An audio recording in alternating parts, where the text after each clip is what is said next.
విజయవాడలో చిన్నారుల విక్రయ ముఠా కేసు దర్యాప్తులో కీలక పురోగతి సాధించారు పోలీసులు.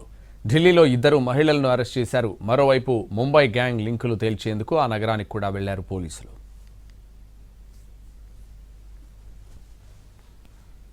విజయవాడ కేంద్రంగా జరుగుతున్న చిన్నపిల్లల విక్రయాల కేసును చాలా సీరియస్గా దర్యాప్తు చేస్తున్నారు పోలీసులు. ఇప్పటికే 10 మందిని అరెస్ట్ చేసిన పోలీసులు సరోజిని గ్యాంగ్ లింకులపై ఆరా తీస్తున్నారు. ఢిల్లీ వెళ్లిన పోలీసులు అక్కడ 2 అరెస్ట్ చేశారు. సరోజిని గ్యాంగ్కు చిన్నారులను అమ్ముతున్న కిరణ్ శర్మ, ప్రశాంత్ని ఢిల్లీలో అరెస్ట్ చేశారు.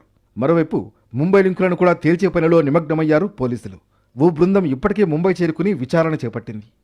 ఢిల్లీ, ముంబై మహానగరాల నుంచి చిన్నారులను తీసుకొచ్చి విజయవాడ, గుంటూరు పరిసర ప్రాంతాల్లో అమ్మినట్లు ఇప్పటికే విచారణలో గుర్తించారు పోలీసులు. సరోజిని గ్యాంగ్ నుంచి 5 చిన్నారులను రక్షించారు. ఆ చిన్నారులను ఐసీడీఎస్కు తరలించారు. సరోజిని గ్యాంగ్ను పట్టుకుని విచారిస్తే ఢిల్లీ, ముంబై గ్యాంగుల వివరాలు వెలుగులోకొచ్చాయి. దీంతో విజయవాడ పోలీసులు ఢిల్లీ, ముంబై వెళ్లారు.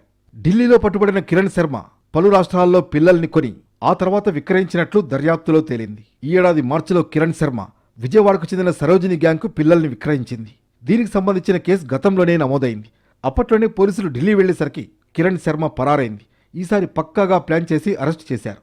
కిరణ్ శర్మ, ప్రశాంత్ని విజయవాడ తీసుకొచ్చి కోర్టులో హాజరుపరిచారు. నిందితులిద్దరికీ కోర్టు రిమాండ్ విధించింది. మరోవైపు ముంబైలో నూరి, కవిత, సతీష్ గ్యాంగ్ కూడా చిన్నారులను సరోజిని గ్యాంగ్కి విక్రయించినట్లుగా అధికారులు గుర్తించారు.